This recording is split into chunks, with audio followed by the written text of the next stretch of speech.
Today I want to talk about pyramid training for hypertrophy and muscle growth and how it works and how to implement it into your training. Now first, before we attack pyramid training and what it is, we need to understand how the muscle fibers are composed, right? So every single muscle is composed of type 1 and type 2 muscle fibers. The type 1 muscle fibers are much smaller muscle fibers used for light loads, which usually tend to have higher repetitions. So these are exercises that go from 15 plus repetitions, looking at about the 20 rep range, and then also exercises maybe lasting for more than 30 seconds, so that like isometric exercises and that kind of things.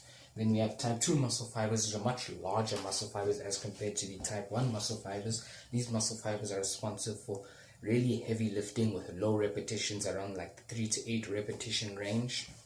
And what's important to understand is that type 2 muscle fibers have the highest growth potential and the highest size potential. Now I'm saying potential because right now you may not have it, but they have the potential to be the biggest muscle fiber, whereas your type 2 have a smaller size potential, which means no matter how much you attack them, they will plateau at a certain size, and this will plateau at a size that is much greater than the type 1 muscle fiber size.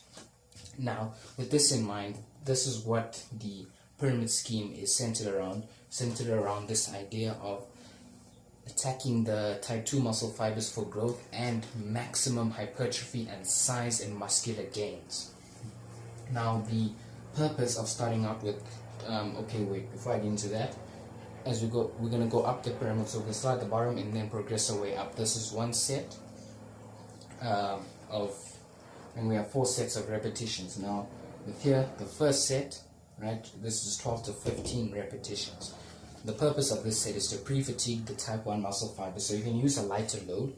And this here, when we pre-fatigue the type 1 muscle fibers later on in the exercise, the type 2 muscle fibers start taking over, because the type 1 is already fatigued and they're starting to now let the load fall onto the type 2 muscle fibers.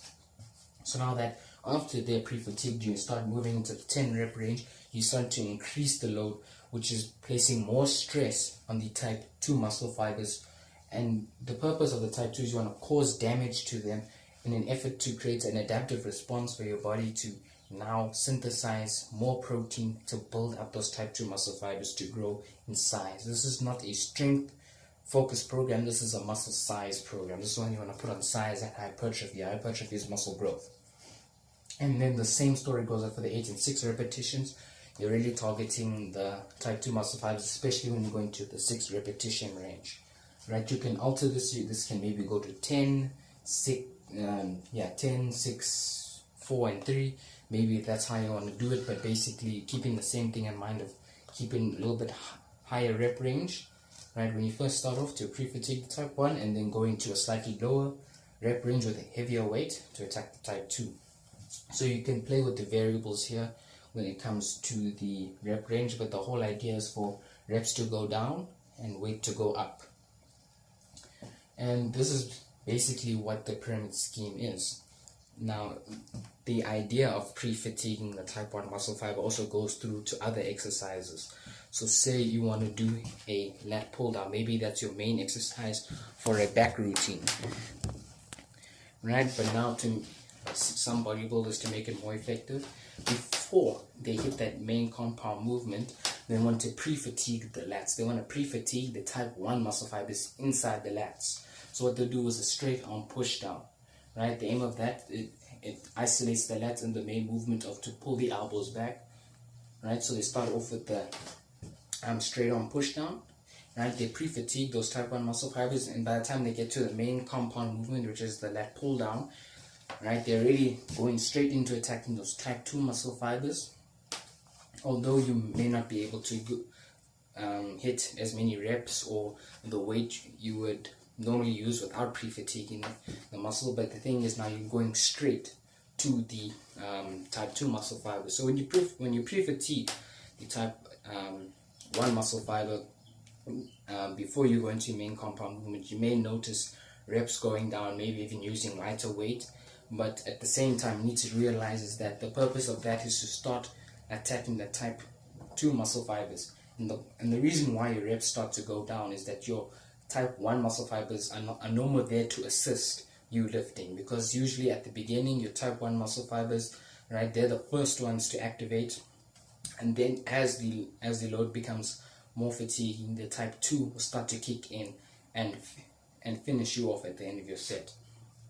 Now you can incorporate this to any compound or isolation movements in your workout, and you can even choose to incorporate this even in reverse pyramid, which I'll go through in another video. But the basic principle of this is for muscular growth, and you use a reverse pyramid for strength.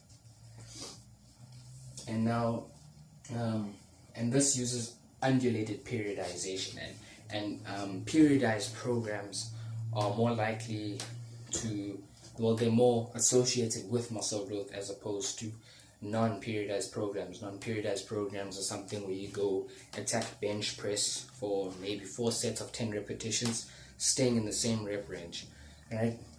But when you start to change up, when you start to undulate your rep range and change your rep range to something like this, that is more associated with muscle growth. So hopefully you can start incorporating this into your program. So maybe it's a chest program, so maybe you want to use this rep range for flat bench, incline, and maybe reverse grip bench press, and you can maybe even use the same for flies, like for chest flies. But the thing is, now maybe with isolation movements you want to leave it out and go and stick with the higher rep range, because the higher rep range will allow you to get more blood flow into the muscle and greater pump, which is associated with muscle growth.